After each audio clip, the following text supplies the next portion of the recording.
I've got some comments from the guys. Okay. What are they saying? What are guys saying? Nigga said some do. Jonathan said raw. Man said a makeup tutorial. Nigga said it's called makeup. It's not you. If it was you, you'd be makeup, if that makes sense. No. Kind of does. What? It does make sense. Well, If you you're were not the make- makeup in it, so if I can't even come No. So you're literally a MAC makeup foundation, because if that's you, So then I've got makeup on. No, niggas, no. No, but like, see, like. hello guys. Oh, Hello. so we thought we'd try again. We had a rough kind of start last week, didn't we? Start, middle, and Finish end. and end. We had a rough.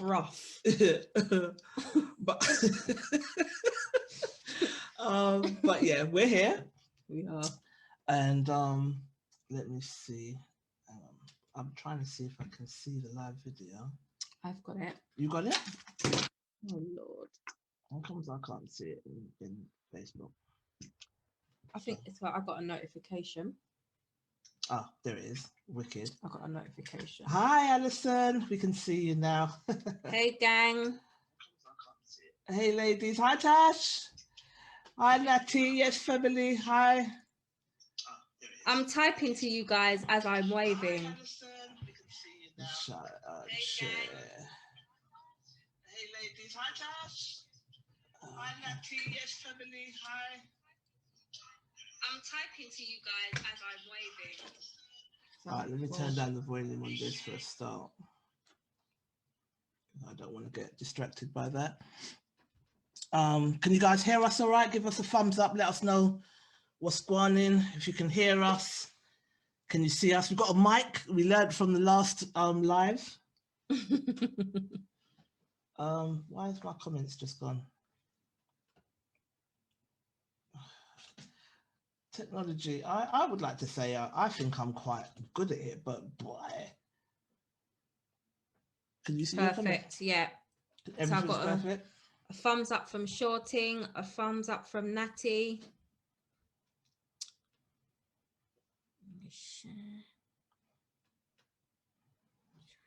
Maybe because I've shared it.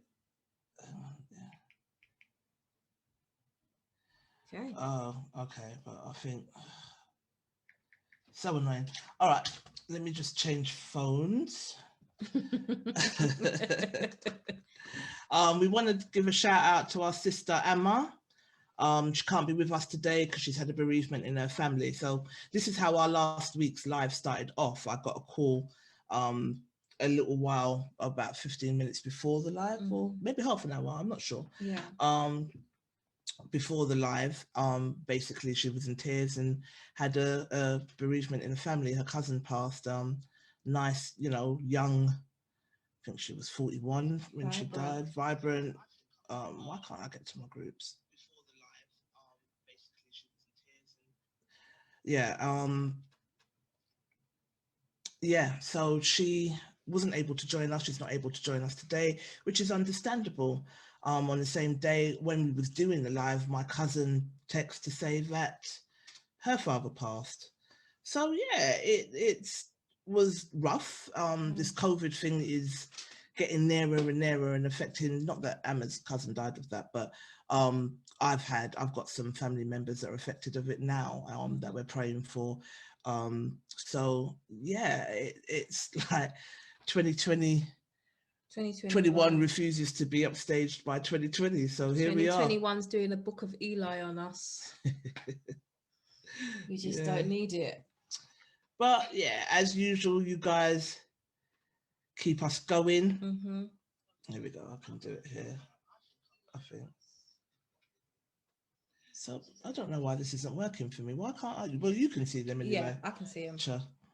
There had to be one thing that would go wrong, isn't it? Just we had it too under control this week. Yeah. So that's Emerzy. Emerzy is gonna join us in a minute. So what are we saying? What's going on for you, Natalie, this week? What do you want to talk about?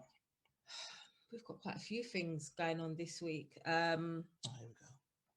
I know we're going to talk to Tasha today. Yeah, Tasha's going to come on. Tasha's going to come on today. We're going to go over some of the topics that we've been discussing over the last week in the group. It's always great to chop it up with you guys on here because honestly, your comments and stuff, the interaction in the group is hilarious. It's hilarious. It's funny. So we're going to go through some of those bits now, and we're going to chop it up with some of our No Bravades or No Bravadas a bit later on today, which I'm looking forward to. What have you guys been up to? What's been popping? What's cracking? What's happening? I know I did a post just now where I asked, how are you? How is everyone? So quite a few people answered, but how are you guys getting on at the moment? How are you feeling? How are you doing? What's happening? Love some feedback in the comments. This has been a weird year already. And what's this day 12? Day 12. Yeah, it's day 12. And I feel like, I don't know, 2020, we weren't ready for it. We didn't know that we were going to be bombarded with all the madness. But 2021, I think we've gone into it apprehensive. Shell-shocked, traumatized, all of the above. And so we're just kind of here like, oh my goodness, what's going on? And then in the first week of January, so much has happened, and it's been fast-paced. I know my foot hasn't touched the ground, and I've just been hearing news about different things one after the other. So it's strange. It's been a strange year, and it's been a strange year. Day 12. But I don't know how I feel. I feel okay. But I feel a bit like raw. Okay. Almost kind of ignore it and hope it will go away. And then carry on about our business. But hi, Jonathan. How's it going? I agree with Natty. This year will challenge our mental health. I know last year did, and I know quite a few people's mental health has been challenged already. Yeah, definitely. So go back to that. I just want to see what Michael's saying. Yeah, I agree. A lot of people have suffered with mental health issues. I work with a lot of young people, of which who are normally okay, should we say, that have suffered quite a few mental health issues towards the end of the year and the beginning of this year, just because it's just taken its toll on them. So supporting them at the moment. So it is a lot.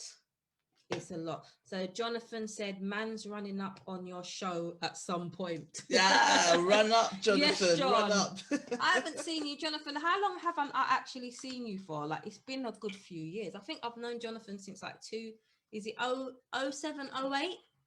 But I haven't seen you. We used to rave a lot. Okay. With our little crew. I haven't seen Jonathan for a long time. So it's great having you on the group. Forget how funny he is. He is, yeah. Shorting put figuring out how to move forward in the new normal. This is the new. I think this is. Yeah, it's not going to change, is it? So, what do you think? Festivals are going to come back? No festivals. If they do come back, it's not going to be how we know it ever again. I don't even think. These are temporary measures. I just don't think it's going to be I don't know how and to what extent it will come back. I don't think it will ever return as was. I think there will be a new normal. Oh, he said 2006. Sorry, Jonathan. Okay. 2006. Jonathan said last year was fucked. And was a year of freestyling, but I think people this year are definitely more prepared. I think when I say prepared, I think it's like when you know your house has been burgled 10 times, so you stay up at night with your gun at the side of your bed and you walk around like this. We're that kind of prepared, like cautious and cautious, traumatized. No, it's just coming with a whole bang. Like I said, I've got a family member that's hospitalized with this thing. So as much as I have tried to be like it's going to be what is it, 10 months that we've been doing this for? Yeah, since March, 10 months. Yeah, so 10 months, and have just been adamant that it's not going to take my mental. Yeah, this is a time to go in within yourself. You can't do things that you would normally do. So if you're stressed, you can't go up, meet your girls, have a drink, have a dance. You can't do any of that. My thing is I like to travel, but I don't really want to get caught stuck out in no country that you can't get back. So you just have to stand still. And, you know, irregardless of your thoughts, if this conspiracy theories or not, the fact of the matter is it is still affecting people. Family members, loved ones are in hospital, you know, struggling at the moment with this thing. So I don't know. I think for me, I have definitely tried to keep my spirits up. Try not to feed into the fear. I think the closer it gets, the more scary it gets. But 2020 was a tough year, but we accomplished some shit. Do you know what I mean? Like personally and professionally. So I'm hoping that if it's going to be another freaking tough year, that the level of understanding and growth is, you know, if not more than it was in 2020. I mean, Natty said that the government agenda is this: until everyone is vaccinated, nothing will be the same. I feel like that. I feel like even when they vaccinate you, because I don't know where I saw it, but I did see in one of the posts, I think it was from the Metro or the Guardian. Right. I know they're two different papers, but it was one of them. And it was a post that one of the ministers said, even after the vaccination, this kind of thing, there is going to be a new normal. Right. So even after the vaccination, I think the vaccination is an agenda as well. Okay. I'm not gonna lie, I do think it's an agenda.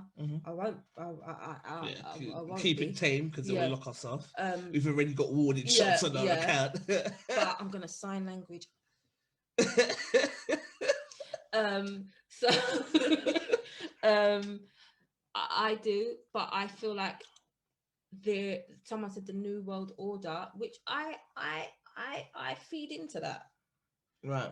Should I say I believe I feed into that, and everything that I fed into has come true.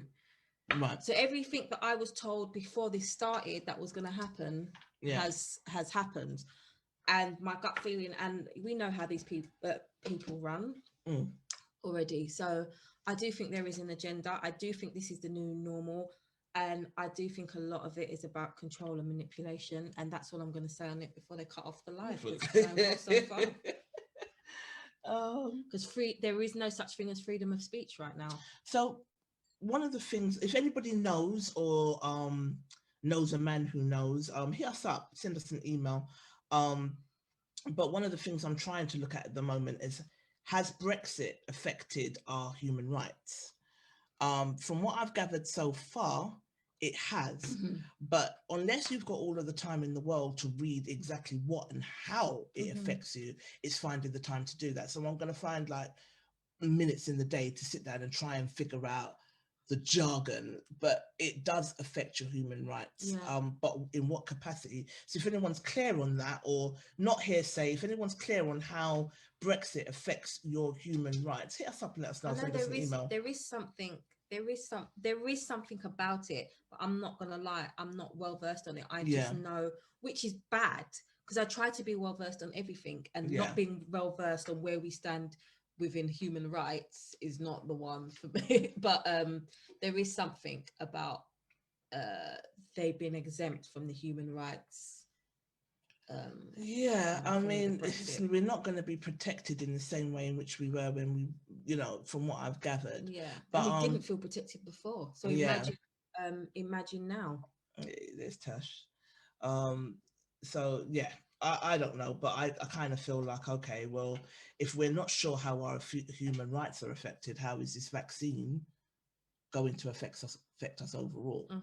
Do you know what I mean? Can you cite, well, you can't do this human rights, you know.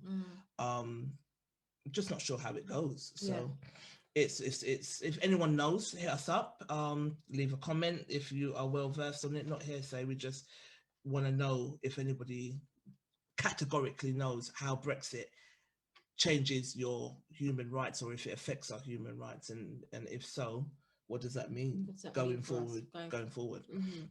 But yeah, we'll bring on Emerzy quickly, shall we?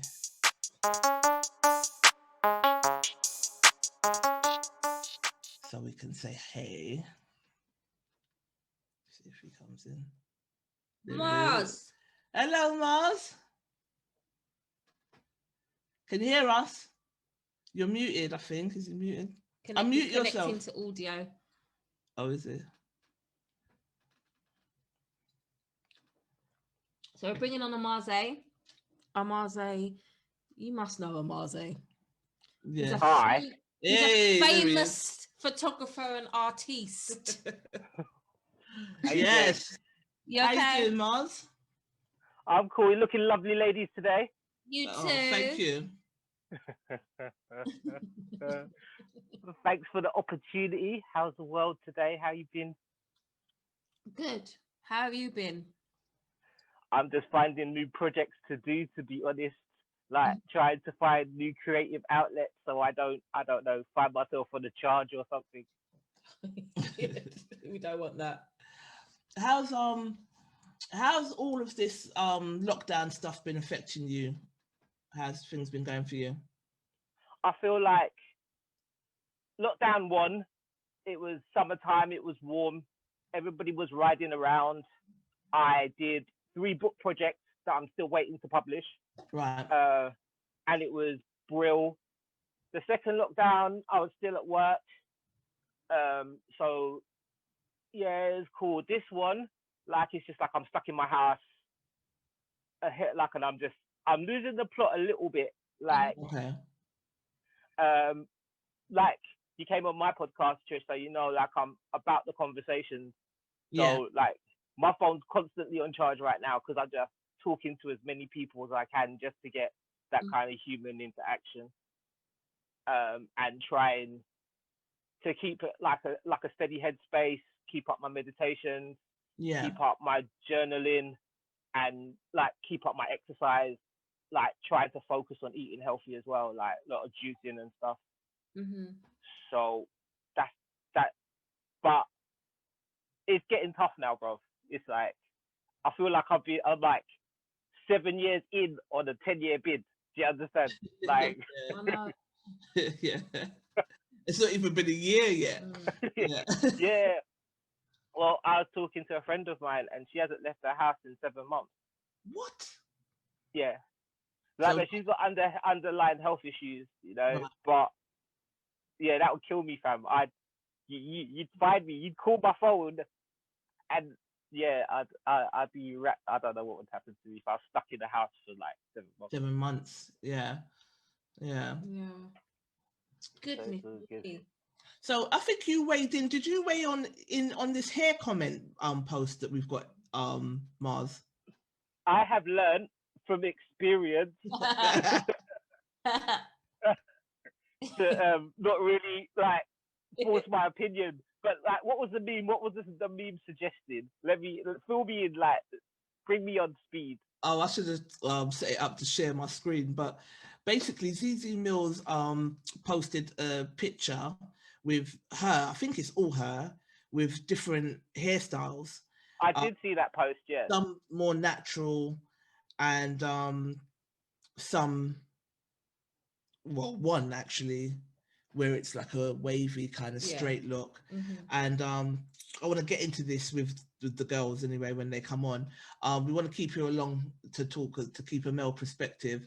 But yeah, the comments, do you think that different hairstyles attract different men? Yeah, most definitely, because like I don't like salt and vinegar crisps. That's why there's so many different versions of crisps. Like, I was having this conversation with Webbs, like, so let me digress for a second. Like, I understand, or I'm beginning to understand what the hair and the nails and the makeup do for women. It's like this element of dress up that allows them to deal with like the daily pressures of life, or that's kind of like my perspective on it. Do you know what I'm saying? So I can understand people wanting to reinvent themselves. Do you know what I'm saying? But you know, I like the box braids and I like the dreads, and like I will be attracted to a woman that looks like that. You know? Right. So I feel like, yeah, us men don't really have a right to say nothing, but we do have a preference. Right. Do you think if a lady wears like weaves or other kind of assisted hair, that assisted hair? That's a bar. What's that like? I've never heard not assisted hair. That's a bar. Assisted hair. We have assisted hair. Never heard assisted hair. Like power steering hair. Do you think that is hang on, do you have this login? It doesn't work. Do you think that that women who wear assisted hair are frightened of their identity? Ooh, I do question sometimes where your identity is. But I know quite a few women like that. I question, like, so they're enhancements in it. Do you see what I'm saying? They're things to make the core you look better. Right. But like, so like my challenge with it is when the makeup and the hair and the nails and this and that like covers up who you are as an individual. I can't tell where your personality is, like how you express yourself, because you just look like a makeup tutorial. And maybe that is like your identity, fine, but like then what am I to know about you past that? You see what I'm saying? Like, but do you think hair and makeup will automatically challenge whether you have an identity or who you are, or whether you have, you know, anything about you? Because you can have your hair and makeup done to the nines and still chat a lot more sense than a lot of people. But like so for me on that whole artisan tip, it's a frequency. It's a whole package. It's the hair, the makeup, the way the person profiles, the way they walk, the way they talk. Like, so if the way they talk and the way they walk don't match the way they profile, it's like it's a weird thing for me. And you like, unfortunately, I feel like people present to you everything you need to know about them in the first like 30 seconds of meeting them.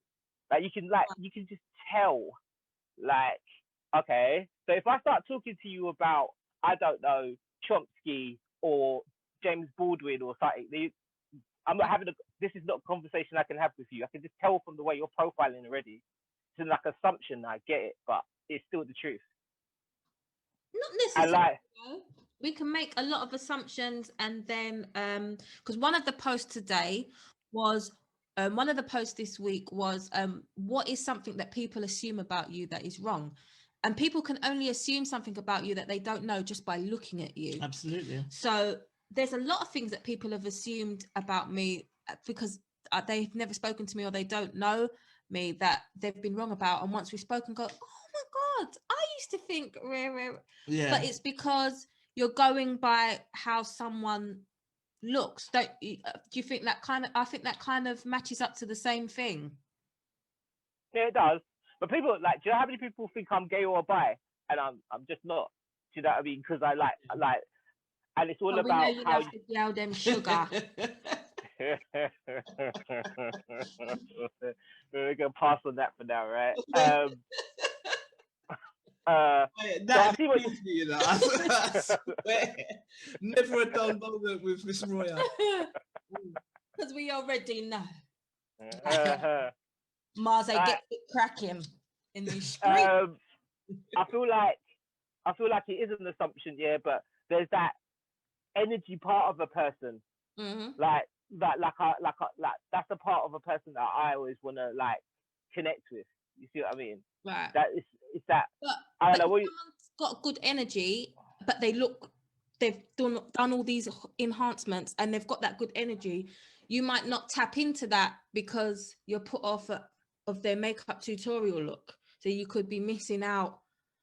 Because you can, like someone says, there's a few posts where it says you can be a spiritual goddess, and you can be both. Like you can actually be a spiritual and a weaveling from Planet Weave. Yeah. Well done. I've got some comments from the guys. Okay. What they say? What our guys saying? Nigga said some do. Jonathan said raw. Man said a makeup tutorial. Nigga said it's called makeup. It's not you. If it was you, you'd be makeup. If that makes sense. No, kind of does. It does make sense. Well, if you were the makeup in it, so if I can't even come no. So you're literally a MAC makeup foundation, because if that's you, so I've got makeup on. No, niggas, no. But like, see, like, I'm like really, right? I'm really kind of like in a weird position, yeah. Because I trained like as a makeup artist for my body paint in it. So like, I know what you did, and like half the time I can see when you didn't blend it around the edges properly, and it's just those things like really jar me. Oh, we've all been there, babe. We've all been there where we don't blend properly. Trust me. But there's a thing that my mum used to tell me, yeah. If you're gonna have a poodle, you have to be able to look after the poodle. Do you know what I'm saying? You have to give it the haircuts, and like if you're gonna have that level of manicure on yourself, it's like upkeep. It's like a lifestyle almost. Yeah, you have to get up 2 hours early for work every day.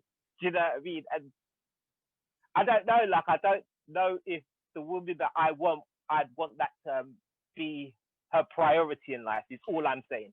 Okay, that's fair enough. No, fair enough. Roger said some women look totally different when the makeup and hair come off. That's true. Some men look totally different when the hats come off. Yes, listen, I got hair, fam. I got lots of hair, fam. Like, allow me, fam.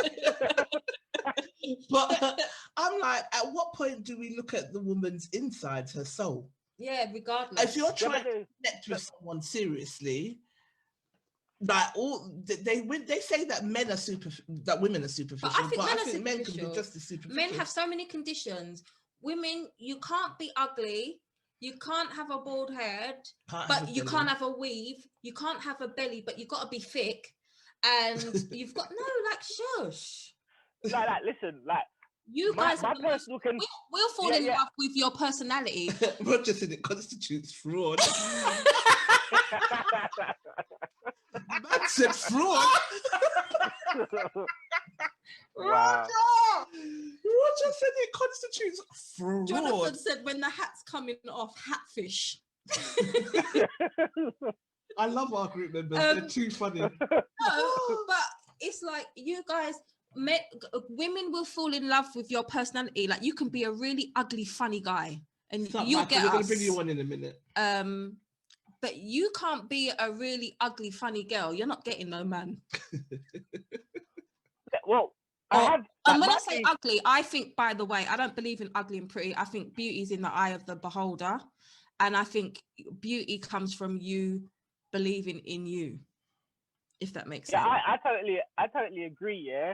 And like, to be fair, maybe it's just me, yeah, but like, I know many women that just look better, just woke out of their bed, sleeping coming out of their eye, just like, yeah, come here, let me do something to you now, because like you look sexy now. Like maybe it's just maybe it's me. Really? Maybe it's the vulnerability, yeah. Like I got so many female friends who tell me, yeah, they'll be dressed up to the nines, yeah, and no man's just checking them, yeah, and then they're in the tracksuit, but run into the shop. Yeah, I've been there, and I'm like, seriously? When you go to Asda's in your Uggs, and everyone, you're like, hi. No, you don't want to chat to me now. All right, let's bring on. Well, what I want to do today is I want to chat to some of our group members that keep this thing popping. And I also want to showcase Rock Mum Approved. It's a very good friend of mine. Her name's Tasha Shaw. She's over from America, and she's got some goodies from her company that we want to highlight. So at some point I want to bring her on, but let's continue the chat. So we'll bring on Michael, Nikki and Asyar. Okay. I'll ask Tasha if she wants to join the chat. Tasha, do you want to join the chat? Let us know. Give me a thumbs up. If so, we can admit all. Mike, Roger Moyo has said that we are built differently. Men are drawn in by what they see. Women are drawn in by what they hear. And that is very true. Until you learn to, you know what, but what you feel, I guess. But like, maybe it's being a photographer for 20 years, yeah? Like, I see through Maybelline. So I just want something more than Maybelline. Oh, like, I want something more than Maybelline. I get it. Like, Maybelline don't do it. No, but I can see where you're coming from. Like sometimes I don't care, and I'll go weeks without not wearing makeup, and I just don't care. I'm not in the mood. I'm tired. I can't be bothered. Bringing on Michael now, and I can literally go weeks without wearing makeup, no matter where I go. Yeah. I'll tell you, I put on my makeup, and it's done properly. My whole mood changes. Yeah. Yeah, like I get the element, like I said, of dress up. It's like, look at me here. But at the same time, they're taking it too far. Like last carnival, maybe the last carnival ever, like 35-degree heat. Yeah, I see a woman like with the makeup brush. I took a picture of it. Like she's there, dabbing desperately, trying to keep the makeup intact from 35-degree weather. I know you know. Yeah. No, but I did do that at one of the carnivals. It was so hot, and all I had was my brush and my powder. And every minute I was like, I can't, and I was literally punching myself in the face with the brush just to kind of keep, because I just look like a sweaty. It's hot sweat. You're sweating with your makeup streaking down your nose and face, and everything's coming down your eyes. 35-degree weather. Oh no! That makes no sense. I felt like a pig in a blanket outside. Because you got like makeup on in 35-degree weather. Like, what's wrong with you? It was carnival. Bye, guys. Yeah, I don't. Sorry, I'll stop. One sec. Let me just welcome our group members, our ride or dies. Thank you for joining us. Hi, guys. How you guys? Yeah, that's doing. We got on to the topic of hairstyles and makeup. So Nikki, I know you weighed in heavy. Whatever Nikki was doing that day, she put it down. Yo. You know, I've been quiet for a little bit, innit? Yeah, a little bit quiet. I've got uni work on, so I just dipping in and out. But that one kind of got me, mate. I was like, now, what are they talking about? Seriously.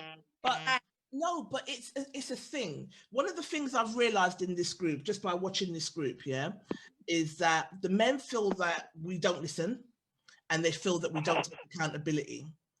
And the majority of them are saying, who's busting up? Like right. Someone's just busting up. And on with the ladies. Be easy. The man with the ladies. Sorry, I'll say that again. Listen, I can hold my own. I'll hold my own. It's fine. You're busting up, but you're the only man amongst 4 ladies. Be no, there's easy. 2 men. There's 2 men here today. Oh, and I've done it. Michael's at the bottom. Yeah, I'm here, man. Don't worry about that. I got your back, bro. I got your back. Yeah. And see me, I've done it before. I can do it again. Okay. Okay. That's fighting talk. Let's go. So, well, I had you on my podcast. We were saying that Mars was saying that he prefers a woman with a natural look. Yes? Yeah. Is that what you were saying, Mars? Yeah? Yep. Michael, what say you? Wigs and weaves makeup, does it get on your nerves? Quietly. I have to agree with my man. I think in this, actually, we were saying this day and age, I think there's a lot of emphasis on how people look, and looks, not, I won't say looks to the point can be deceiving, but when you meet somebody, you know, if you want to wear your makeup and all the rest of that, that's fine. Me personally, I like a natural woman. For the simple fact natural? Tell me what's natural, please. I'll be honest with you, I'm not a makeup person. I'm not a person who you know, who's moved by a woman who has to wear makeup and has to get her hair done and has to get her nails done. Things like that don't move me at all. Okay. Absolutely. You know. So when you're saying natural, are you talking about the appearance of her hair or the appearance in whether she decides to wear makeup or not? Because to me, I think some men think that natural is a natural curl pattern, or but she's still got product in her hair. She's still got a chemical in her hair. That's not natural. Long hair is very natural. Like, what's natural in regards to hairstyle? Well, okay. Now I'm not talking about the non-relaxed. Hold up. Like everything in the universe is balanced, isn't it? Yeah. So what I'm personally saying, right, is not to go like it's a balance thing, isn't it? Yes, not overboard. It's not overboard, yeah. I get it, yeah. Like the curl pattern all over Instagram, you have to be either of dual parentage or have bare chemicals in your hair to achieve it. Yeah, I get it. Like, so that's already like not right. So we're asking you to live life in balance with us, isn't it? Do you know what I mean? Because like, if we're married to you, yeah, there's gonna be weeks we don't see your hair because it's stuck under a bonnet. Yeah, so just keep it in balance. Why do you need to see my hair? Because you know what? When it comes down to the hair thing, yeah. Now this is probably a bit superficial. This is not me personally. This is stuff I've heard guys talk about. Yeah. Own it, man. Own it. No. Me personally, I'm telling you, I'm not bothered. I am really, really not bothered. But I know what some guys look at is, boy, you know, I'm looking at the hair. Because if me and you're gonna have kids, I need to know how my picnic head's gonna look. You know what I mean? Really?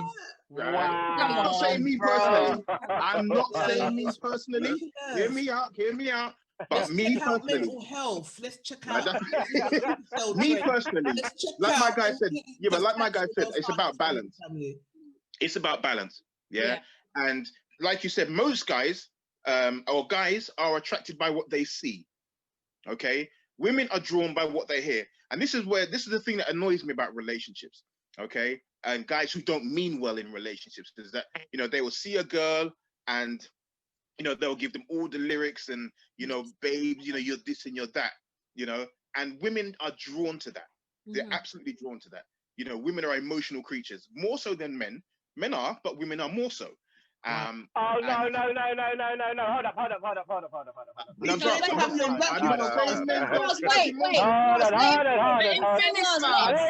him land. Yeah, let him land. I'm not saying men are not. I am a person, and I've said this in the group, I am a romantic at heart. I wear my heart on my sleeve, okay? But some guys, as a known fact, it's a fact, women are more emotional than men, right? Women, the difference between men and women, men are attracted to a woman who could treat him like his mum. Fact. Okay? A little bit. I believe that a bit. Yeah, that's fine. Yeah. But then just like women want someone like their dad to look after them. So yes. So there is a parallel. There is a parallel. There is. You know? But men, you know, listen, I work for the NHS. And sometimes we're out on the road. And, you know, me and my crewmate, he will see a woman and his head is like, you know, and that's like, you know, we go by what we see. But me personally, and this is from experience, I remember getting out of a girl years ago. This girl was pretty as pretty could be, the one that everybody's always after. Right. And the girl was as shallow as a puddle. Not a puddle. You know, personality-wise. Not a puddle. Was as shallow as a puddle.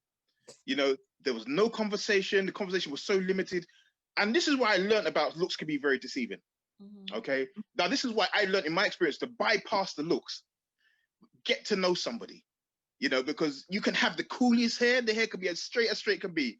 The skin can be as pretty can be. But there's no compatibility there. Okay, I just want to reel it back though. Yeah, let's go back to the same meme. No, because we're digressing. We're digressing. I'm reeling it back.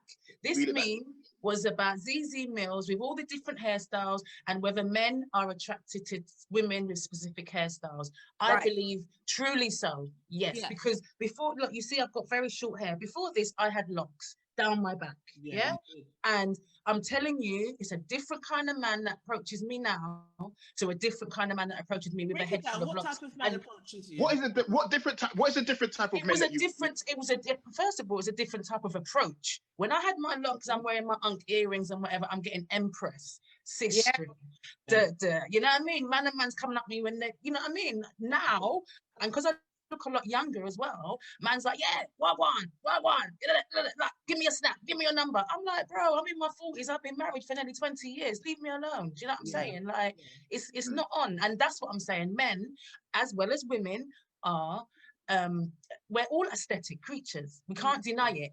You know, we are going to, the first thing that's going to attract you is what they look like, because you're not going to know them from talking to them first. Instantly, it has to be on a look. So there's got to be something that we like. Do you know what I'm saying? And there are preferences. Some men don't want a woman that wears weave. For what reason? I don't know. Because what you have, to me, what you've got on your head has got nothing to do with your brain capacity. What's in your heart, your head. It's got nothing to do with that. It's got nothing to do how black you are. It's got nothing to do how conscious you are. It's got nothing to do. It's aesthetics. My friend used to have dreadlocks and then put weave on top of it. Right. What? Just to put them away. Yeah, she just put her hair away.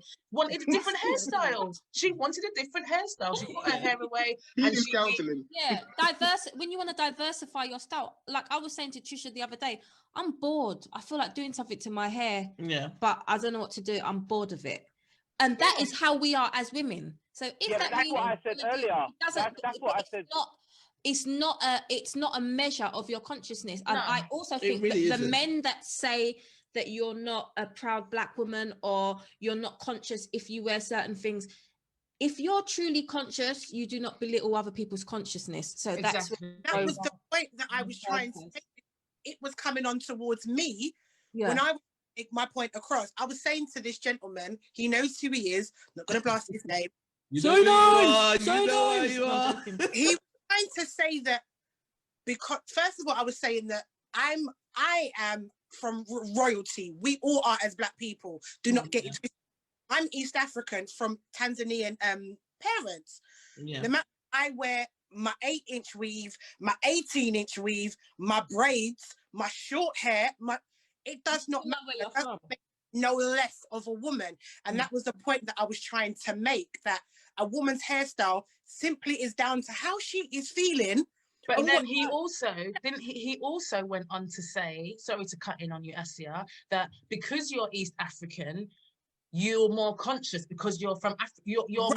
You're more further than Caribbean girls. Yeah. Like, I'm sorry, I was gonna make a movement then, but you know, that's ridiculous. I was just like, up yours, mate, because it's not the one. That's foolishness. That's stupid. Was the fact, because yes, I'm African, I'm meant to be more conscious or whatever, but as a black person, you can do whatever. But I just said, you know what, I'm gonna leave it here because we can go back and forth all day. And I'm gonna start to get heated and I might get a little rude. So let me just leave it there.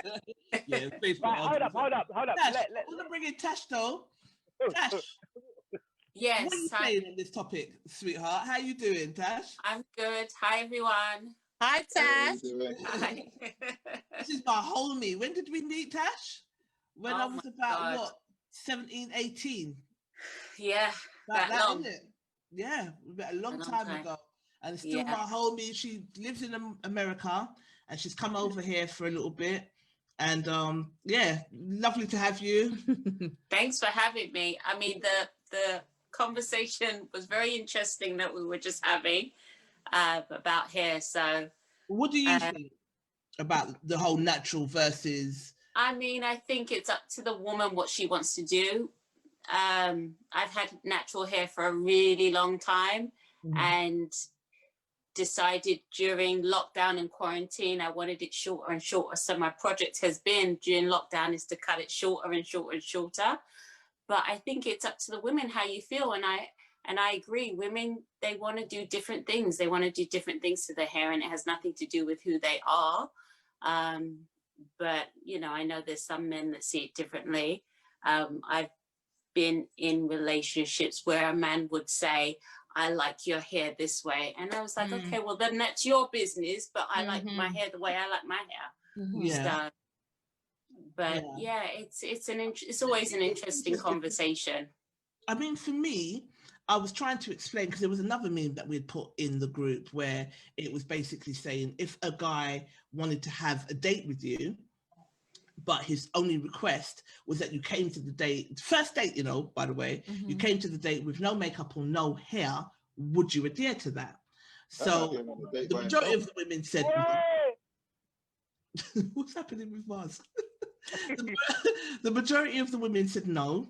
Some people said that it was controlling, and the men were coming back and saying it ain't controlling. Imagine it's a request. We're asking you to come as you are, you know. Don't ask me that. You know what? Let me just. My problem with that is you don't know that woman enough. Who are you? You have not established anything to make that type of request. Right. Yep. You're lucky to get that. You're even lucky to get look on you. Right? Much less to make a request like that. And you know the funny thing was, I was watching a program last night called Married at First Sight. I don't know if any of you have watched that. Oh my God. Bad man. We're gonna have to text, yeah? But I don't the Australian one was they just got married. They was on their first wedding night. He got a call the following morning from his ex-girlfriend, and the mum had died. And he had to go to funeral. Now, he was supposed to leave that morning on his honeymoon. And he turned around and said to the girl, I don't know you enough to leave behind my ex-girlfriend because we have history. Good. I'm glad he done that. And you know, I was in two minds about it, and I thought, but he was absolutely right. Yes, they've just got married, but he said, but I don't know you. We're still strangers. So for any man to meet a girl on the street or whatever and say, look, I'd like to go on a date with you, but now you're putting conditions on that person that you're not entitled to. Hold on. Like we put conditions like that. That's the nature of humans. Yeah, we put conditions on each other. Like a woman might say, I don't want a man who's this high, this tall. But not so overtly, though, Marzi. Not so overtly. I'm not disagreeing that. I'm not disagreeing any of the points that you're making. But what I'm saying, and I'm still on this thing here, is to think about balance. Like I said, like to Tricia said earlier, I understand this thing about makeup and people wanting to reinvent themselves, yeah. But like, where does the point come where you've reinvented yourself so many times, the person with you doesn't know who they're dealing with? But if you're on a date and the lady happens to ask you, if we're going to go out, you got to roll up in a 3-piece suit. Isn't that still the same thing? Yeah, and I can refuse that. Like, same way that you can refuse to come, but like, it's a balance in it. Like, but what you have to remember as well, just for that. Both of those requests are maybe not be something that's fair to do, but the man is more likely to do it than the woman is because of the way our society is shaped. Well, you won't me, yeah? Like, we still want to talk about the emotions thing, so you back up. Tell him, Michael, tell him. If a woman came to me, right, wanting to date me, and there's automatic conditions, as far as I'm concerned, you start as you mean to go on. That's right. Thank you. So if you could put conditions on your first date, conditions will follow. Thank you. Now, if I'm getting to know you, I get to know you. Right. You can't get to know me because you want me to wear a 3-piece suit. Now that's talking about imagery. You want me to look a particular way to appease you, but I weren't wearing a 3-piece suit when you met me. There you go. So why do I need to wear a 3-piece suit? You want to get to know me, but under your conditions, so under your demands. So no, it's just like I don't think men or women has the right to do that. Do you see what I'm saying? No, or either side. Either. Right, but we do it so much in society. This is the point. This is the point I'm saying. Boundaries, in it. There's boundaries, That's and right. even though we do it so much in society, we don't have to accept it. Yeah, I'm not saying that. I'm not saying that you do, yeah, because like I know I've been told why you wearing them trousers on date before. Do you get what I'm saying? What trousers? Some Afro print trousers that I made. These ones. Okay. Even that, I don't agree. I feel like you should be able to be your whole self, and if you don't like it, then don't follow through with the second date. Yeah. But that's the thing, yeah. Like, take it from this mystical, magical black unicorn, yeah. And I am a mystical, magical black unicorn, yeah. People are not accepting like we're all in this state of like we're trying to be something we're not in order to fit into some mad paradigm that's making people divorce higher and higher rates. You get what I'm saying? So on both sides, we're like, okay, you gotta be this and you gotta be that instead of meeting at the middle. This is who I am. Do you know what I mean? There's too much pretense, is what I'm saying. It's not the makeup or the hair. There's just too much pretense in between relationships at the moment. Like, I want to know where that comes from. But I think the difference here is the difference between the two questions is there's a difference between a woman's appearance as you see her and requesting for someone to look a particular way. That's right. When you meet them, there's a difference. Exactly. Now, if I meet you and you've got an 18-inch weave, then that's how I've met you. Yeah. But if I've met you with 18-inch weave and I said, listen, when you come to our date tonight, can you have your hair in cane roll? Cut off the relaxer. I don't want to see you like that. Yeah. It's a completely different ball game. I'm putting conditions on you, and we can only move forward. Yeah, exactly. And we can only move forward if you look this way. Well, bruv, it doesn't work like that. Yeah, that was my point, because I'm like, if guys have got such an issue with girls that wear makeup and weave, there's a million girls with natural hairstyle. Chat to them. I think there's a lot to the whole hair story. And I think it's deep rooted. It's because you said something, Michael, earlier. The girl could be pretty or could have coolie hair. And again, I'm not saying that that's what you were saying, that if you have coolie hair that you're pretty, but 9 times out of 10, that's what is associated with beauty. So if you don't have hair that's coolie or that it has got like a natural curl pattern that men find curl pattern for that men find acceptable, then I mean, for me, I know the more ethnic I look, it's white men and Turkish men that chat to me. Yeah, the more ethnic I look, the more guys, Greek guys, white guys that chat to me more so than the more universe. So it's like, can you get to know my? Could that be because sometimes depending on how you look. We want to bring in Roger. We're just going to bring in Roger Moyo, but carry on. Carry on. Could that be because say hello to Roger actually? Hey Roger. He's not here yet. No, okay. When you reach, could it be because sometimes men may feel more threatened? Black men may feel more threatened. Okay. I think there's a stigma. I think by appearance, sometimes there's a stigma attached to appearances. Okay, so like you said, to Nikki, when you had your hair in locks, you know what I mean? People's like, we're saying, sister, you're more cultured, you're more deep rooted, you're more. That was the assumption.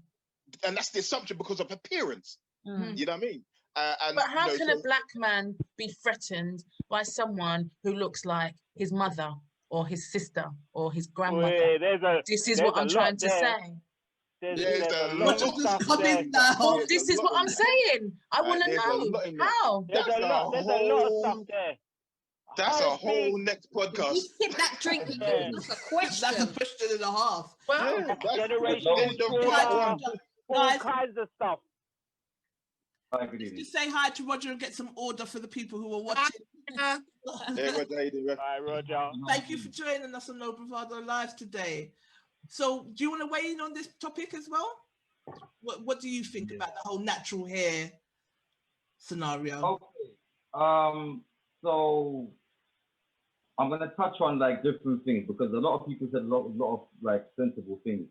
First of all, someone mentioned balance. Without balance, you're lost in life. I don't care. Yeah. Number 2, personal preference. Everybody's different. 3, something to do with how you feel. Now, I can't speak on how I would feel if I had hair or not, because obviously I don't have any hair. But I do know that the way I dress and the way I groom myself has an effect on my confidence when I'm out there. Absolutely. Yeah. Exactly. Yeah. And obviously as well, we're visual creatures. Us men, we're visual creatures. I can't speak for women. I can't speak for each and every individual woman. I can speak for myself as a man and say, yo, when I see something gorgeous, I want to know some more. Now, whether my attention is maintained after that is a different thing. This is where the substance is. Absolutely. Yeah. Right. So everybody made some sense. So, but yeah, let's keep it going, because I think this is going to be really interesting. But you look mischievous. Yeah. It's going to be really interesting. Yeah. Yeah, I think as well, the whole colorism that exists within our race, the whole good hair, bad hair thing, we can't underestimate what that does to women growing, well, to children growing up into women. Yeah, I know completely. for me, I experienced it. So if, like, for instance, all of the persons that were my age were mixed race. So big things to little things, like if there was a wedding, I wouldn't be asked to be a bridesmaid, but all the mixed race cousins would be. Right. So those little things would chip away at your self-esteem. Then you've got like outright big things where you're compared, good hair, bad hair. You've got nigger hair. You're never gonna have hair like this because you're niggerish. You get that. You know, you get that a lot. And I know for me, I experienced that growing up. And it's not even, I don't even think it was malicious or intentionally entrenched behavior. It's just entrenched behavior. So as a kid growing up, you take all of these little seeds and you start to kind of identify with less than because you've got a different hair type and because you are darker in skin. Yeah. So then we fast forward to an age where guys are talking to you, and as I mentioned earlier, if you are, for me personally, I'm not speaking for everybody else, but for me personally, I know the more sort of kind of European I looked to a degree is the more that certain guys will talk to me. So then you've got that. And then if I look more ethnic, you've got the white guys, the Turkish guys, the Greek guys that would be more interested in you. Yeah. And okay, so you're getting the attention, but not from the guys that you want to get when you're doing what it is that you say that when you're doing what it is that they say they want you to do. So then you take that. Then there is all of the memes and all of the jokes, like some of you are going to look like monkeys because you can't get your wigs and you can't get your eyelashes from China because of the lockdown. So subconsciously you're telling us that without weaves, without makeup, you think we look like monkeys. So that chips away at your confidence. Do you understand what I mean? And it be your own.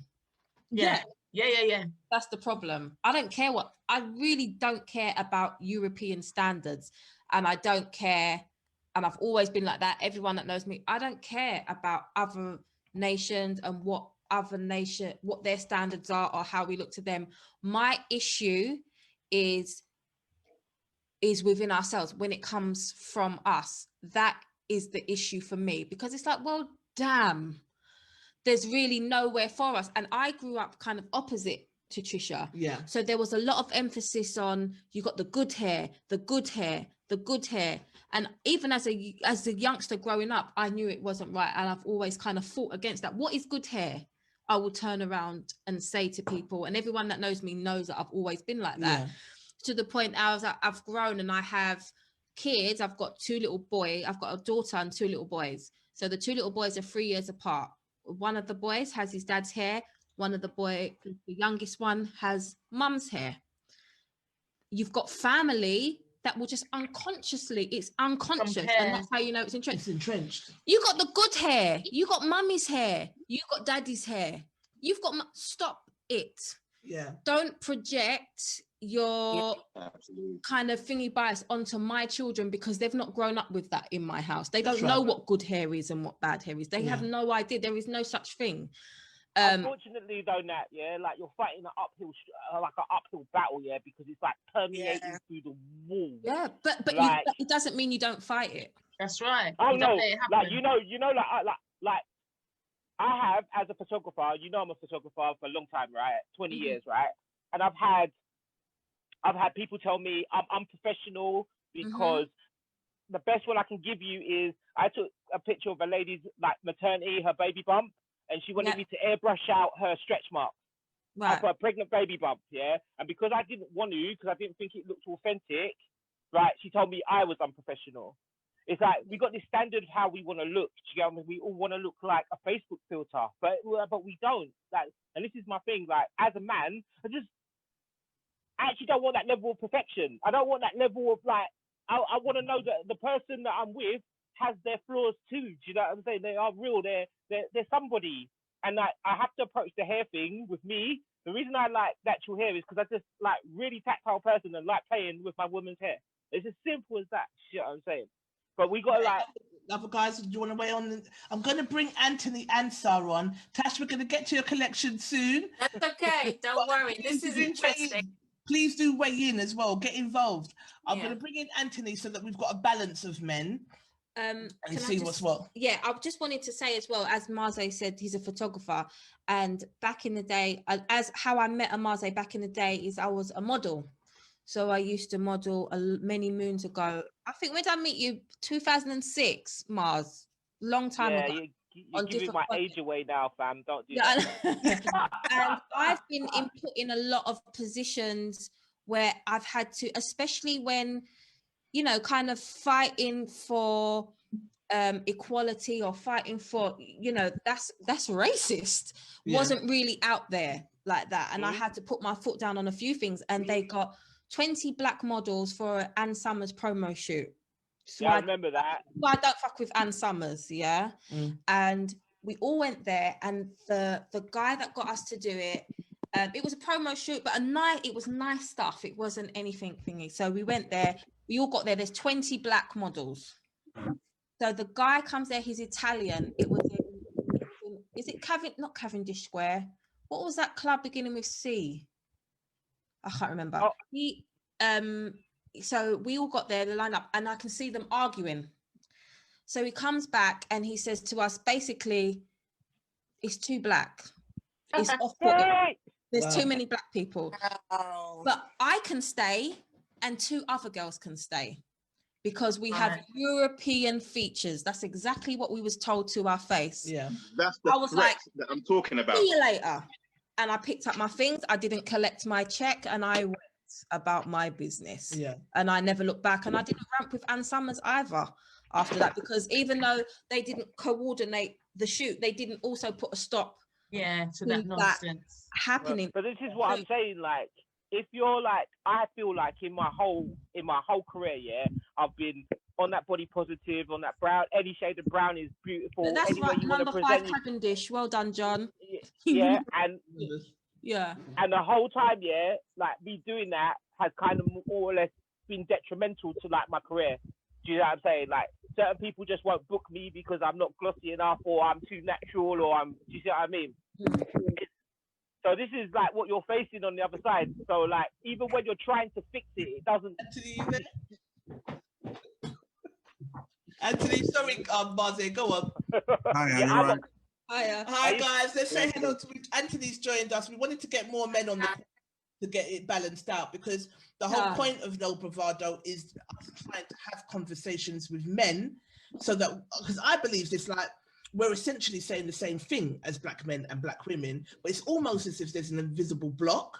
I think most of the time, it's us trying to dissolve that block. And I'm so thankful for you guys turning up today and having a conversation with us. Nikki, Asyar, Tash, thank you for joining us. Roger, Anthony, Michael, Marze, thank you for joining us.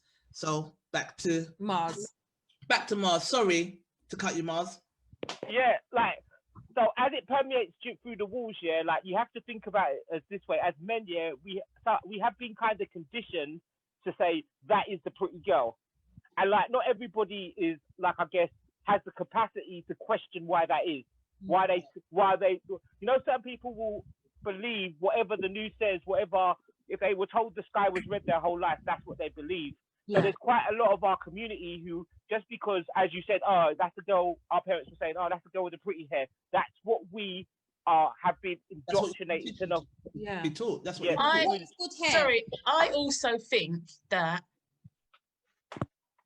the responsibility has to go to men sometimes, because whatever happens, and I've noticed this in No Bravado, no matter what meme goes up, no matter what discussion it is, it always turns round to be the woman's fault somehow. And guys will say that somehow. It's always because, you know, even today there was a meme that was, I don't know if it was on No Bravado, actually, I'll take it back. I saw a meme today, you know, when they do those with the man and the woman, I can't understand them. And really annoying. One was about, and the man and the woman was saying to this man, hi, whatever, whatever. But this guy wanted to read books or something or another, and she weren't interested. Yeah. So the comments underneath it were all about, you know, how the woman carries herself and this, that, and the other, and, you know, women want bad men and whatever and whatever. But then I was saying, but if there were, you know, my granny always used to tell me, if there wasn't a buyer, there would never be a thief. Yeah. So if the man's them, if the only man them out on the road was the clever ones that went to school and done their GCSEs and blah, blah. And I'm not saying that that is the be all and end all, but, you know, people are saying that, you know, geeks, cool, it's not cool to be clever. It's not cool to be, you know, to have qualifications and go to school and not want to go out with girl and read your books. But I just find that it's always turned around to be the woman has to do something in order for the men to do something. That's what I'm trying to say. But essentially, the men are saying exactly the same thing. So Roger wants to say something. Roger, and then Anthony, we're going to come to you. We haven't forgotten you, babe. Okay. Roger, speak your piece. So, yeah. I know the meme that she's talking about. I love Natalie's comment to it. The first way she's like, I can't stand these memes, blah, blah, blah. All right. And my comment on there was, I think I've seen this before. And what I meant by that comment was like, all right, fair enough. Maybe it's not every single person that is like that. It's not every single woman that makes that decision. But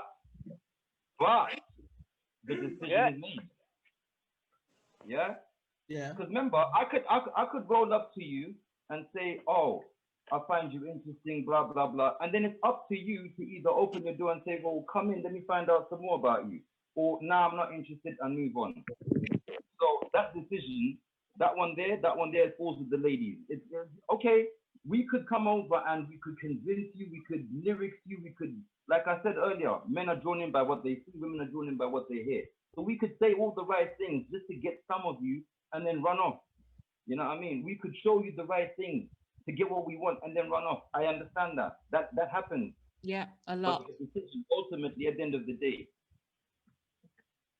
You know? Yeah. So, but that was in response to that one there. Like at the end of the day, yes, there is a balance. There is a thing where we got our responsibility as well. But if I've made my decisions to go to school, if I've made my decisions to build myself up, and then I approach a woman that I find attractive, and then she turns around and says, oh, you're just earning $20 an hour. No, you can't afford me. Because quite frankly, yes, she is attractive to me, but, and it's honest what she's saying, I can't afford her lifestyle. She wants the fast life. She wants this, she wants that. She's being honest, and I have to respect that.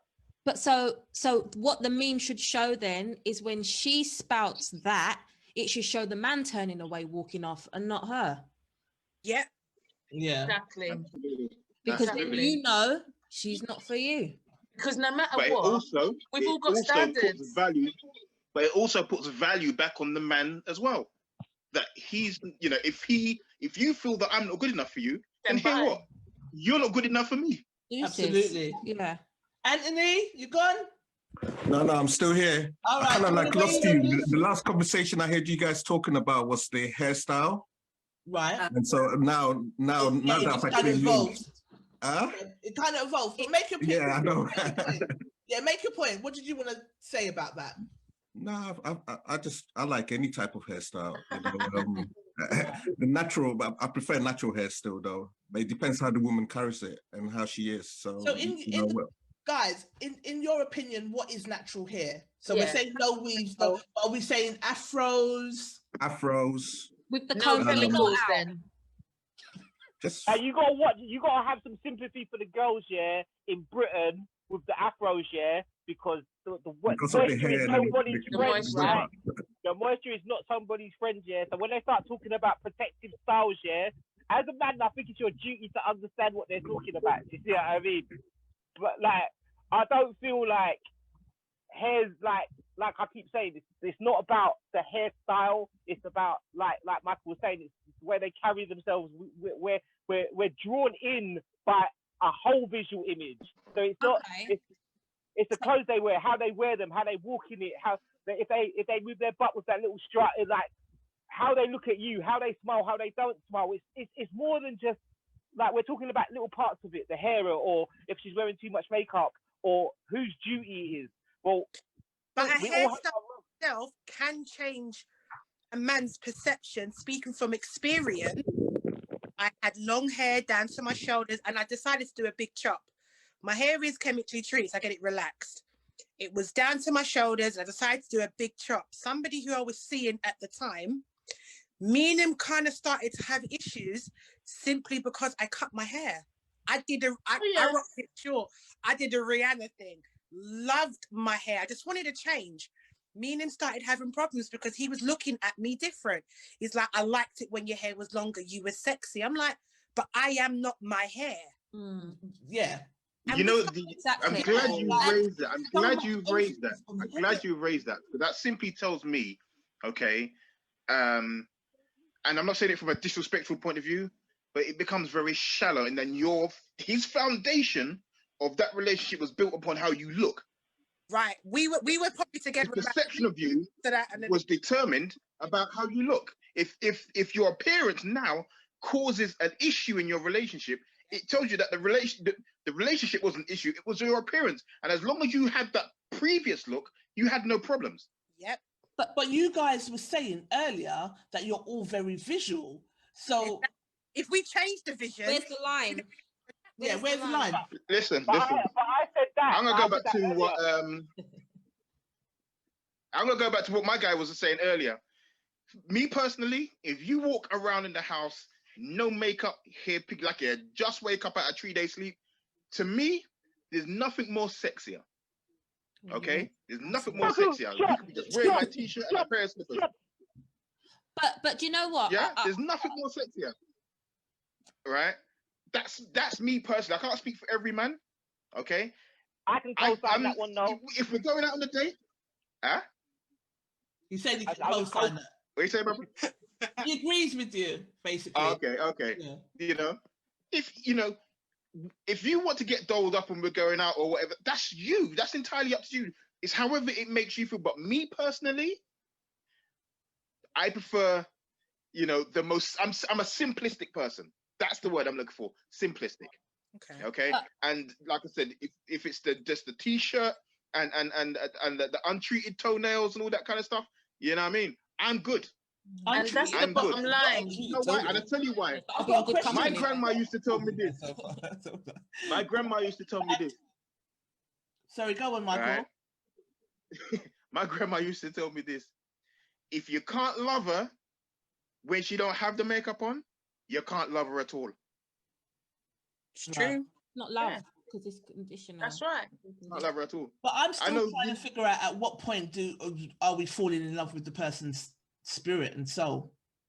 Well, that's my thing, innit? Like, if you can have a decent conversation, like for me personally, like if you can have a decent mean you can't have a decent Does a weave mean that you can't do that? Yeah.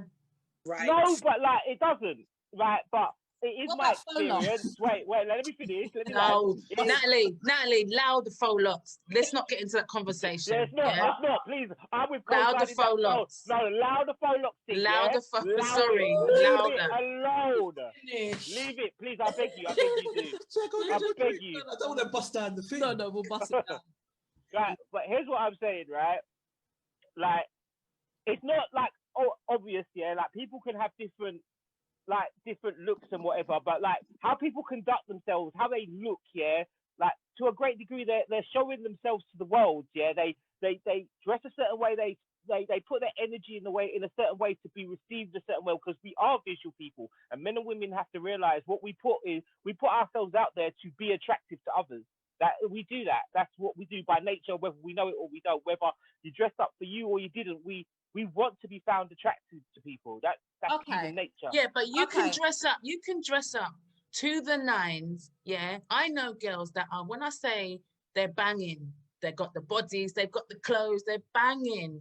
And I'm telling you, I will put on a dress and a shoes from Primark, and man's coming for me. And you know why? Because I'm strutting in that shit. You understand me? I am strutting in my Primark dress and shoes. Right. So this is exactly what I'm talking about, yeah? I feel like what is the most attractive thing about a woman is her confidence, is her presence, exactly, is her elegance. But in this day and age, I think a lot of women substitute actual confidence for that mask of makeup. And I do agree. They hide behind it. I agree. So when me being like, again, mystical magical unicorn, and I start asking you questions about what do you think about the frequency of blue, and they just look at you like, and they roll their eyes and walk away like, who is this weird dude? Yeah, you really weren't there for me, because I want to know how you think about blue. I want to talk about frequencies, solar eclipses, like, and this is intimacy, this is love, this is like, let's share, let's connect. But like, if you got all that stuff, it's like camouflage. You don't want nobody to see you. Yeah, that's what it's like. Like camouflage. You know what? I think one of the things. All right, let me hold on. I just want to bring in. I want to ask a question, and I want to give everybody a chance to sound off, so we can bring in everyone into the conversation. Yeah. So, do we think that women in weaves, Black women in weaves, is cultural appropriation for white people? So we'll start with you, Nikki. No, and I'm going to explain and why. Then we're going to give everyone a chance to speak, okay? Fair enough. Okay, I won't be long. Okay. Yeah. The reason why I don't think that Black women wearing a weave is cultural appropriation, because the women that I know that wear weaves are not trying to be white, yeah? Right. So that's why I don't think, because cultural appropriation is trying to take on that other culture. When a Black girl puts extensions in her hair, or she goes to Jamaica and gets the cane rose, she wants to come and tell you, no, sorry, I'm not having it. I'm not having it. So, well, go on. No, do you know what I'm saying? So a Black woman wearing weave is not cultural appropriation in the slightest. It's because the women I know that wear weaves are not trying to be white. So in my opinion, no. Okay. Roger, what say you? No, it's not cultural appropriation. And I'll tell you why. I know women who are from Africa, right, who have loose hair like that naturally. Yeah. They exist. So they exist. So I wouldn't call it cultural appropriation to European, because we've got sisters up in the Horn of Africa right there who've got loose hair like that, who have hair that looks like weave. Yeah. You know? And they don't even need to like do too much treatment, because that's just how it is. So my answer is no. No. I'm going to go. Do you say me? Yeah. I think it's kind of twofold, because I think as much as there's a lot of Black women that know themselves, there's a lot of Black women that don't know themselves and that do want to be somebody else, whether it's they want their hair to be some way else. So I think it's twofold, and there's definitely two sides to this. Right. It's true. And that's kind of my thought, because there's I know a lot of confident Black women, and they just want to do something different with their hair, but there's plenty of Black women that they kind of want to be somebody else, and they don't want to embrace their culture, and they don't want to embrace who they are. I totally agree with you. I'm glad you pointed that point out. I remember years ago, my twin sister, and I think most of you women, okay, what say you, Michael? But sorry, I'm being sarcastic, but go on. Okay. I remember years ago when we were kids. Now, Trish, now you've known me from knee high. Yeah. Right? Yeah. And I remember when we was on a Sunday night, when we're getting ready for school on Monday morning, and my mum used to get out the pressing comb. Oh. Okay. Yeah. All that experience for that. I know this is a touchy subject. Yeah. But she used to get out, and it was simply because, and it wasn't because my sister wanted her hair long to look like her white friends. It was simply because it was to make her hair more manageable. Her hair was very thick. Yes. Yeah. That is I straight. And sometimes I know the pain of cane road when you have to sit and you have to lean your edge too nasty. You know what I mean? So the whole idea of the pressing comb was just to make your hair more manageable. Mm-hmm. You know, because once rain, when a piece of water catch it, it's gone. You know what I mean? But and this is the thing, when everyone was saying they wanted to roll around natural, you don't have to manage it when you get caught out in the rain. And that's what I was going to say earlier. You don't have to deal with it. And when you want a natural woman, you've got men that say they want a natural woman but don't wear that headscarf to bed. Honey, you want a natural woman, we finna be wearing the headscarf to bed. Bring the headscarf too. Okay? That's how natural I am. Bring the headscarf too. Pick a whole struggle out here. Anthony, I'll put you on your screen. I want your opinion. That headscarf. I've got a headscarf. I'm still here. Comes everywhere with us. And do you think women in weaves and like that straighten their hair, it's cultural appropriation? What do you think on it? I think it's a bit of both, you know. Like what the other, I think it's, what's her name, Tash? Like what Tash is. Some women know themselves, you know, and some don't. Some just follow the media, and I guess they just want to try and be what they're really not, you know. And I think there's a lot more of them than people that actually know themselves, you know. So I think, yeah. That's all I can say really about that. I think. I would not say, I'd say it isn't. I'm someone who has worn weave before. I have no issue with who I am. I'm someone who has relaxed my hair before. It just made it more manageable. I definitely say a weave, for me and the people that I know, like Nikki said, that wears it, not at all. I wear weave and I don't see that at all. It's because I just want to add some length, or I just want to add some colour. Or just switch it up. I don't, because I would not want to put bleach blonde in, gold bleach blonde. I was like, it's a bit much. I might add a little piece of blonde into my hair. Just want to switch something up. So I would say nothing. Yeah. I remember years ago when I used to work for Harrods, and I saw what's that name Naomi there, Campbell. boy? Oh, I was going to mention and I saw Naomi Campbell, and most of the celebrities they came through the underpass, so they never went through the main doors. And now I'll be honest with you, I didn't even know it was Naomi Campbell. She came with her entourage, and I walked right through the middle of them. And one of the security guys stopped me and says, "Excuse me, you're so rude. Don't you know who that is?" And I said, "Brother, I ain't got no idea." Why? Because she didn't have a weave on. Her hair was as natural can be. And you know, because she's worn weave so much, she's literally lost her entire hairline. She's got no front. Right? And I'm telling you, but she absolutely looked like she had just come out of Holly Street estate somewhere, you know. Not Holly Street. She looked battered. I'm telling you straight, she looked absolutely ghetto. You know what I mean? And I just looked at myself. I said, "Look at that. You know how media has portrayed this multi-millionaire woman, right? And so many women aspire to look like her. Okay, because that's the imagery that media has perpetuated on people, especially black." Okay, and what you don't see is her behind closed doors. When you see some of the people behind closed doors, it's a whole next ballgame. But then this goes back to my original point. When you guys are saying that you want the woman to look as natural as possible, you don't want her to have the weave. But that's leftovers. That's not natural. That's leftovers. Like, this is what. Wow. So listen. Hold on. Can I have my ghetto? Let's get Mars's opinion, and then we'll plod on.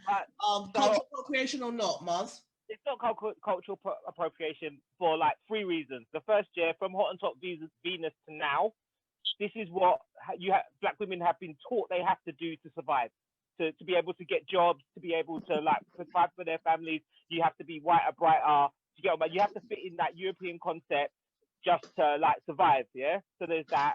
And like we said also, like it's like permeated in our culture. And then, listen, I met God, she was a black woman, yeah? No, like, it's like nobody can do it like the sisters, isn't it? Like the swag on the sisters is like 100,000 million. So it's more like the white women are still culturally appropriating the black women, do you know what I mean? Because a woman wear a weave and just have stature, do you see what I mean? So it's not appropriation at all. It's just them surviving. And I do think there is a big section of younger people, the generation below us, like I've got twins that are 26, and they have not relaxed their hairs. The last time I relaxed their hair was for their 18th birthday party. After that, they said they're not doing it anymore. And now they've got a head full of natural hair, and it is becoming much more accepted widely now. People are putting it into their policies and stuff like that because people are kicking up a fuss. Do you know what I'm saying? And our younger people, I'm hoping that when my kids have their kids, they have a much easier ride than what we did while we was growing up, because they're just not having it, to be honest. Like the way that my daughters go on, and one's a nurse, one's a physio, the way that I hear them go on at work and stuff like that, I'm like, right, I weren't like that when I was that age. It took me years to voice that kind of, to have that authority and talk with my chest like that. It took me quite a long time to those kind of things. I will do it with my people, but to do it at work, to your boss, to your manager, my girls, they're on it already. So hopefully, you know, the people that are coming up behind us, they're the ones that are going to be the trailblazers. And in another 30 years time, our, you know, all of our CEOs and all of them people it's going to look a lot different, because the younger lot, they're not having none of it, man. And that's what every generation is going to get better, you know, compared to like what our parents went through. Exactly. And to us, and then what our kids are going to go through. I've got a 2-year-old daughter, and I already know that when she's around my age, it's going to be much better for Life's her. going to be know? different. But exactly when it's all going to end and it's all going to be one, who knows, you know, but it's definitely getting better, you know, as time goes by. Yeah. You know. Oh, Tasha. And I think it's about us, you know, our generation now, teaching our kids and the younger people to, you know, embrace who you are, know who you are, because I think maybe there was a stage when we were growing up, we didn't quite know. Yeah. And, you know, our parents, maybe not that they did anything wrong, but they weren't instilling us to be very confident, you know, to look the way we want to look. I think we were trying to just maybe conform a little bit. That's right. So I think it's about us now teaching our children to be confident of who we are and what we look like, and no one can tell us that we shouldn't be something. Yeah, and stop with this whole good hair, bad hair, and colorism within our society, our community, our culture. Yeah, a lot of the issues. Yeah, Roger. Yeah, there was just one more thing. I just wanted to like just glue the two bits together. One bit that Michael said, and the other one that Tasha said. So Michael mentioned image, and then Tasha mentioned education. So a while ago on Facebook, Natalie asked on the group about Black men in history. And I mentioned Mansa Musa. And the reason why I like his story is because... Oh, what next? Sorry, that was in the what next group. Yeah. Yeah. Well, I'm not sure which group it was, but yeah, you asked about that. And I mentioned, King Mansa Musa. Because when I went to school, I never heard of this gentleman. We never heard about this man. Never ever heard of this guy. He was the richest man in ever to be, ever. Right? And he's black. Yeah. Right? Yeah. But I will tell you, they are teaching them this in primary schools now, because my sons are 10 and 8, and they came home and told me about Mansa Musa, and I was like, yes, thank you, thank you.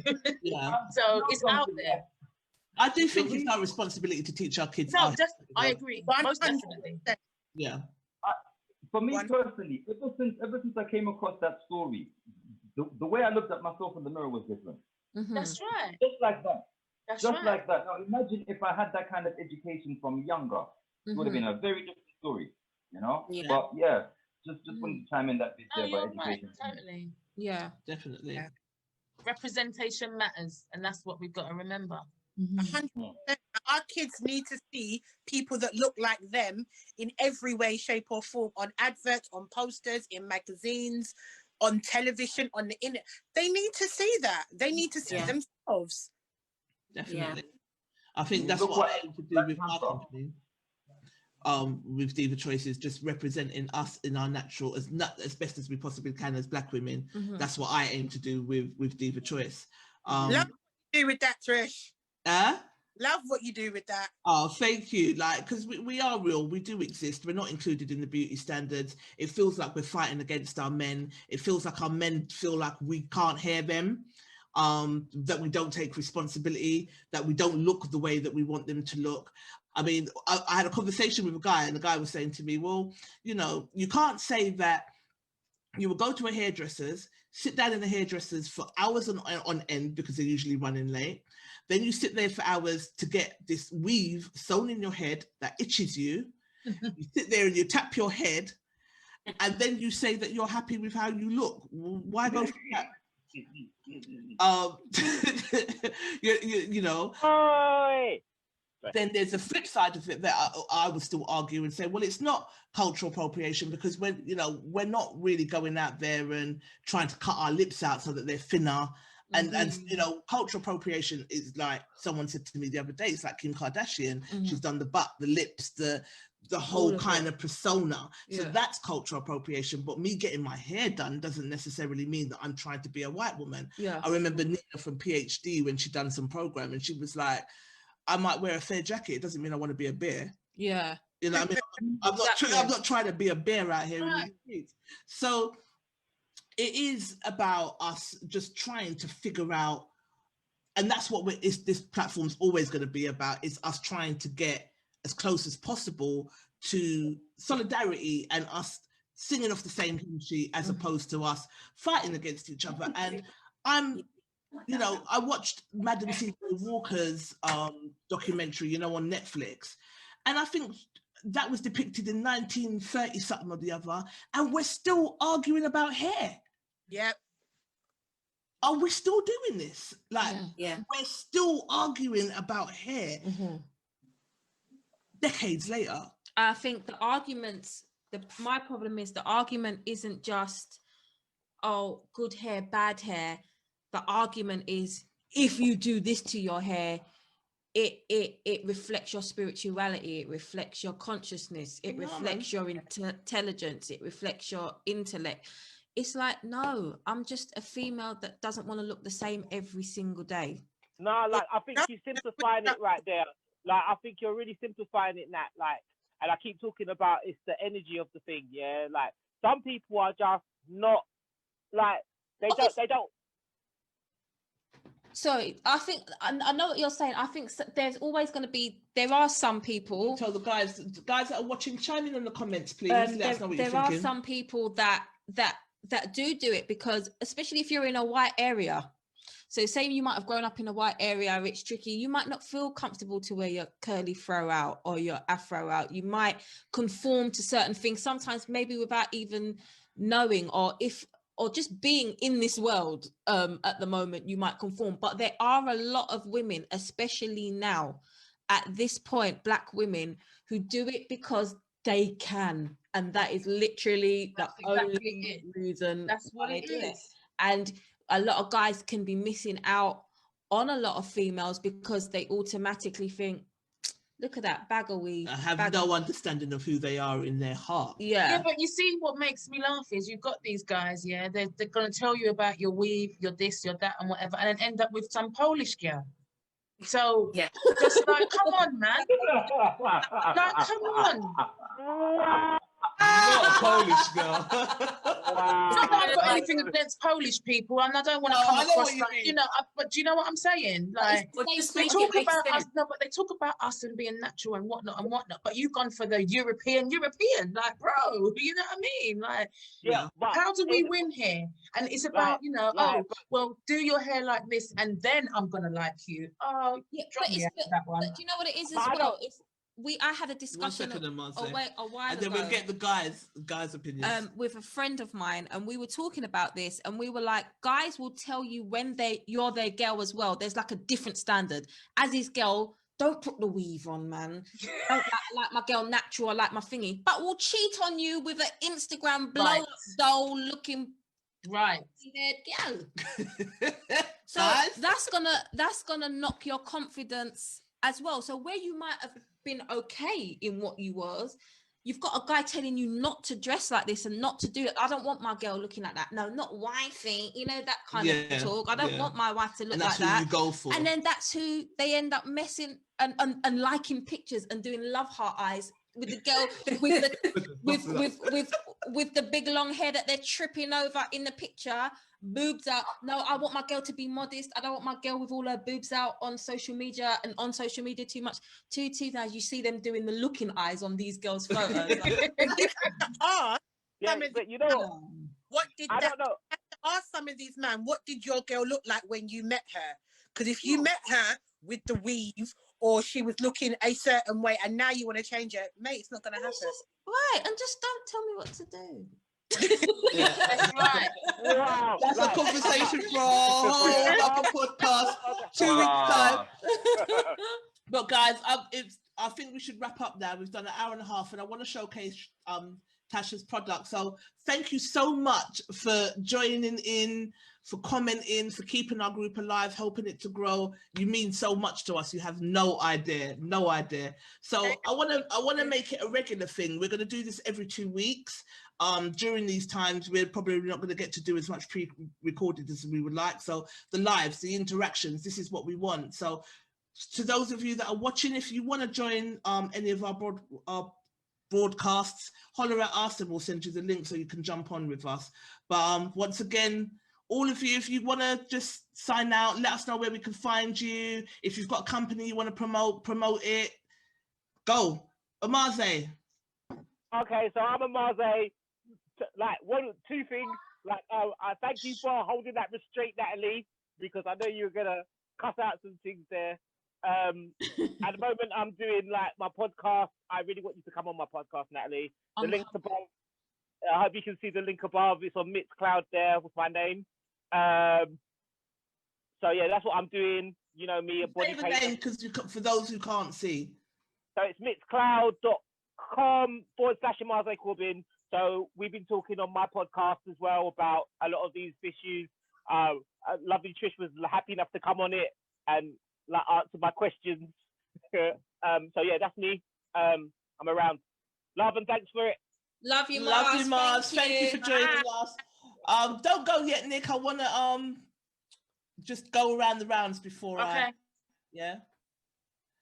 All right. So, Nick, tell us about your academy and where we can... I don't know if you can see my jumper. Womanhoodacademy.com. We got a website. We are a weekly session. It's online on Zoom at the moment for young women aged from 8 years old all the way up to 18 years old. And we just do weekly empowerment sort of workshops with them. We do one-to-ones. We talk about everything which helps them to achieve womanhood. And that is different for a whole host of people. That's really, really different. So we are, we talk from dealing with, a lot of them come from single homes. So they're talking about, their dads, their parents, their relationships. Yeah. We talk about feminine hygiene. We talk about boys. We talk about sexual relationships, healthy relationships, conflict resolution, and a whole host more. So every single Saturday. Any females aged 8 to 18, get in touch, womanhoodacademy.com. Oh, thanks, Nick. Thank you. That's another topic that we need to talk about is relationships, how it affects daddy issues and mummy issues. So that's what we'll talk about that as well. Well, thank you for joining us, my darling. Thank you. Bye, Take Nick. care. Bye. Bye.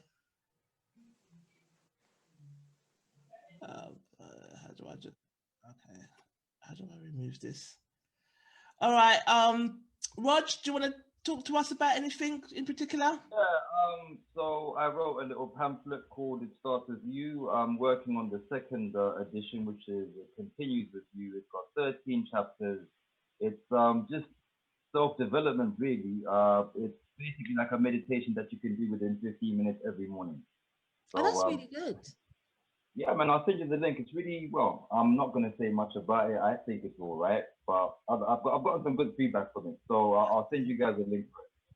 Okay, brilliant. Okay, I think Asyar just bounced. You thought not? I'm not here for it, but thank you for joining us, Roger. We'll see you in a couple of weeks. Thank you very much. All right. Thank you. Anthony, thank you for joining us. Any last words or things that you want to... No, I just came here to just get the vibe and see how everything's going. Oh no, my phone's just died on me. Michael just bounced out of the conversation. I don't even know where. Hello, can you guys hear me? We can hear you, but your video's gone. I think. Oh, you're gone? Okay. Well, Tash, this is where we wanted to get to.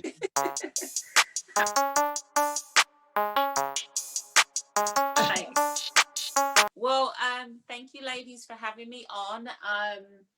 I just wanted to show a couple of things and then just let everybody know where they can find me. I'm on Instagram as Rock Mum Approved, and I'm on Facebook as Shorting. And I don't know, I guess I can ping it in the comments. But some of the stuff, I'll stand up a little bit, mostly Burberry right now, but from kids outerwear to women's outerwear. I don't have that much men's right now, but for your heavy down jackets or lightweight trenches, which is great for London weather and rain here. If anybody has any questions on things, they can reach out to me. I have accessories and hats and scarves and a whole bunch of things. So. All right. So. Yeah, go on. Why Rock Mum Approved? Why did you call that why did you call your company that? Just being a mother and really realizing how much we have to juggle and how much we have to do. Yeah, you kind of have to be the rock of everything. So that's kind of where the name came from. I've been in fashion retail for about 20 years, and not that I just believe in designers, because there's so much out there that doesn't have to be designer and you can still look amazing. But just, if there's things that you want to have and last for a long time, or something that you're gonna then give to your daughter or your kids, sometimes designers are the way to go. In some respects. So that's kind of how that name came about. Love that.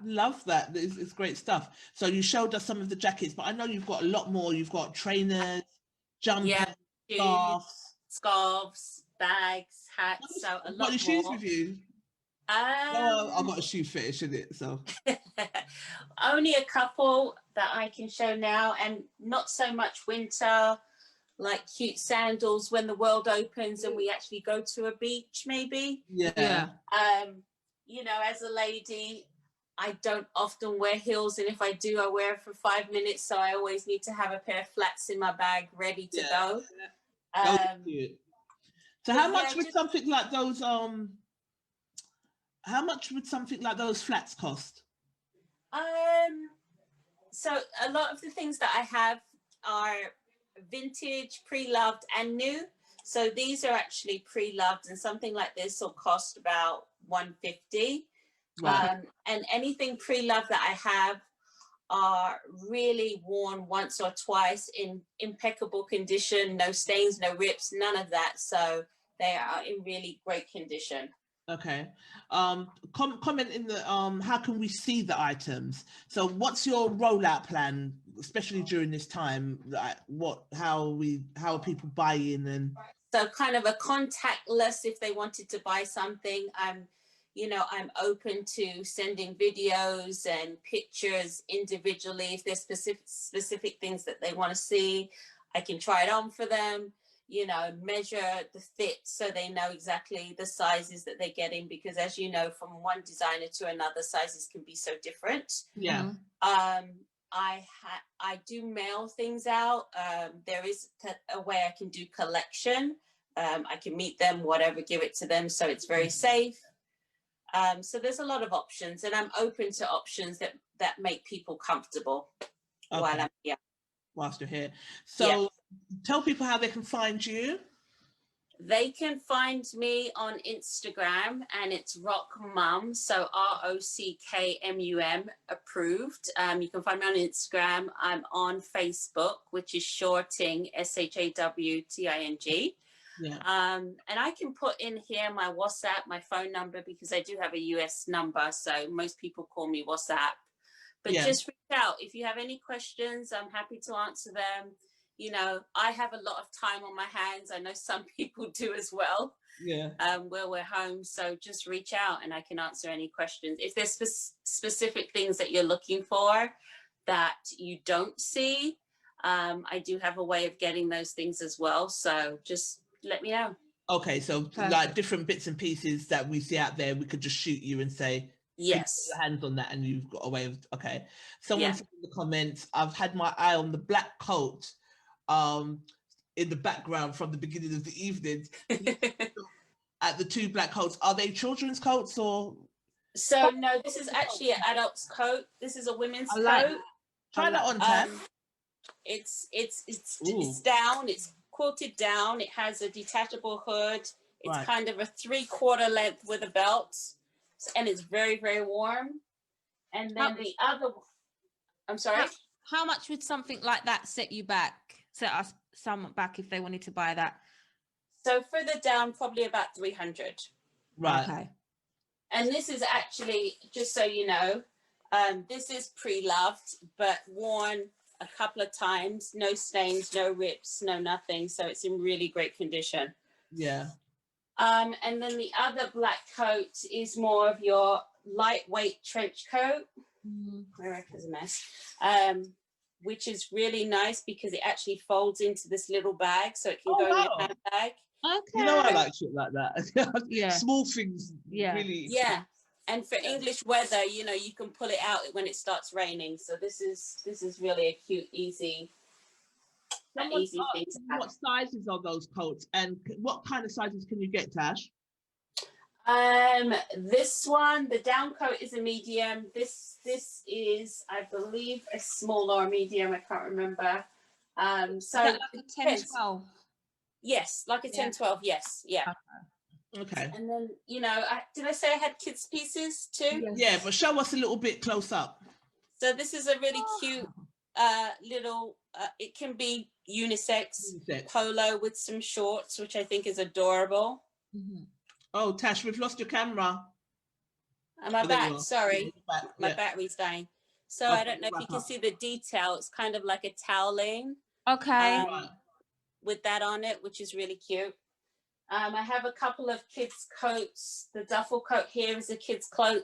I do have a down kids jacket with a hood and fur and stuff. So a few things for kids, a little raincoat for kids. Okay. Shoes. So there's a few things out there. I just couldn't fit it all on this rack. Yeah, I hate you. All right, so let's just tell us your Instagram again, because people are liking the kids bits. We're getting some chats. Should I can go ahead and just put it in the comment thing. So yeah. I'll put all my outlets there. All the bits in the comments, and you can contact her directly for your pre-loved, new, and great nice Burberry bits there, yeah. And I'll put my WhatsApp phone number. You guys can call, text, whatever, if you want to know prices and sizes and all that good stuff. Definitely. All right, Tash.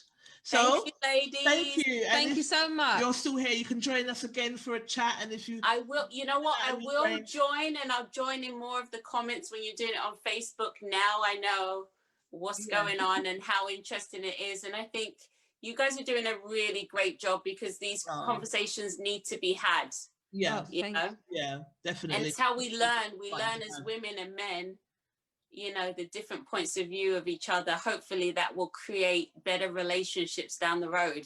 Yeah, hopefully. And it's getting to the core of it, because like I said in our last live, it's not as if we don't have healthy relationships in the Black community. Of course we do. It's not as if we don't have Black excellence. Of course we do.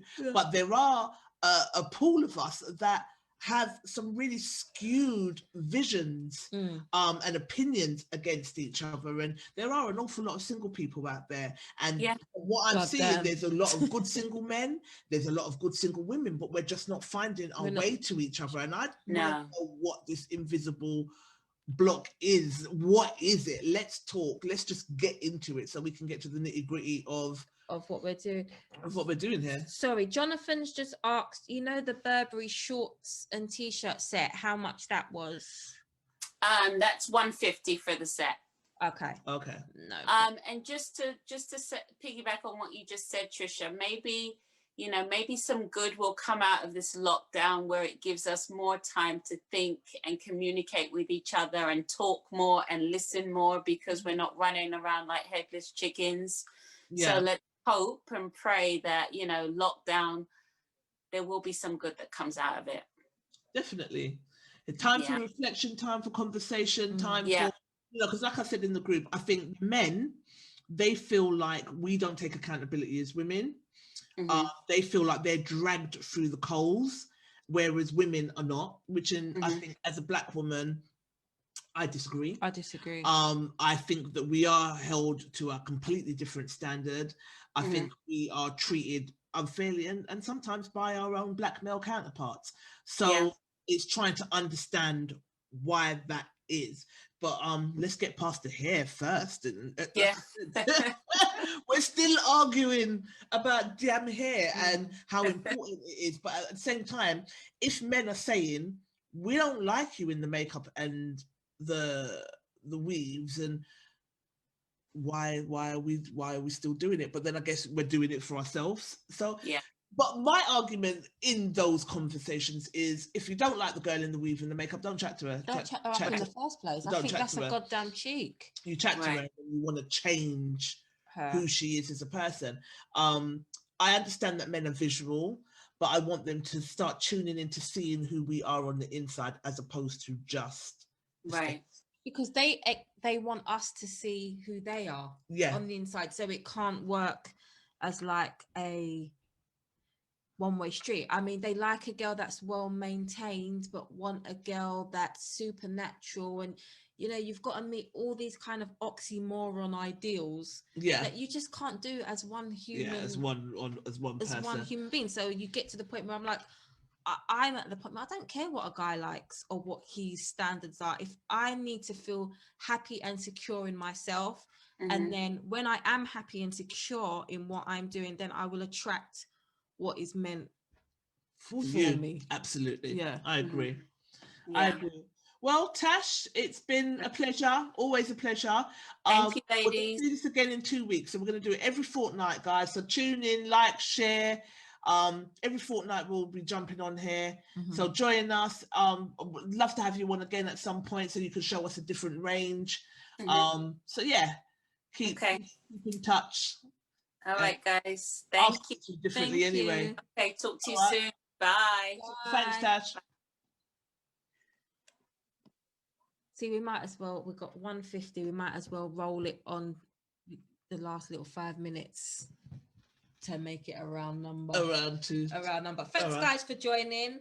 As usual, Jonathan will have you on the next one, because you said you're gonna Michael Shen just bounced, and now you're sending the text. Run up. Why did you just bounce like that? Like, wow. Run up on the show. I like the fact that we can have conversations. I like the fact that the group is very interactive, and I like the fact that everyone in the group has an opinion, because there are a lot of people out there, when you do have a conversation, they can't conversate. Can't articulate. They can't articulate, and they don't actually have an opinion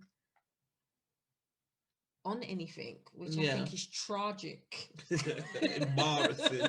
It's terrible. But I enjoy the conversation. I like the fact that we can all kind of discuss things and kind of get it out there. I will say that there is a lot that men think we don't take accountability for things in the group. But I do think women do get attacked a lot by a lot of the men in the group. I'm going to put a blanket statement out there like that.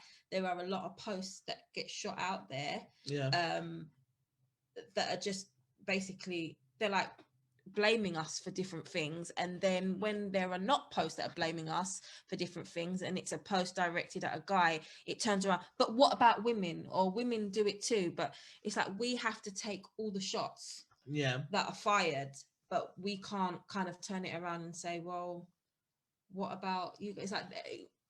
It's like I don't know, there's a lot of non-accountability being taken on that both side as well. Both sides, because I do see sometimes what the guys are saying, but I also see, obviously, as a woman, I feel and see what we're saying. So it's just more conversations, and then hopefully, like I said, we'll start to see things a little bit more clearly, even if it's just in our little small bubble.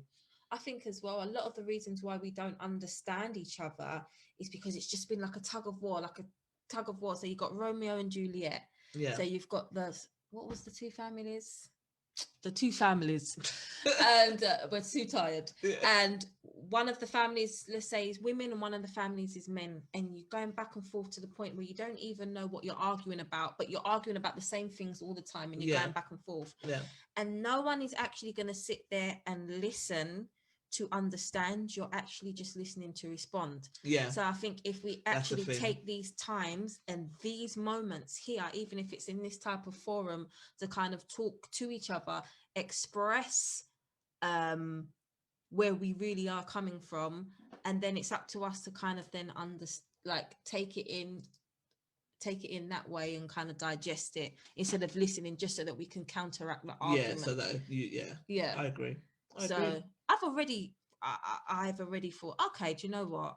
Because I had a certain opinion where I thought the majority of men were a certain way, and that is going down slowly just from being in the group and Just by hearing it straight from interacting. the horse's Yeah, mouth yeah. and hearing real and honest kind of conversations and thinking, okay, maybe not all men then. Insert Definitely scenarios. not all in both in for men and for women. Yeah, so, it's just who you're surrounded with. Yeah, who you're surrounded by. I want to go toilet now. Okay.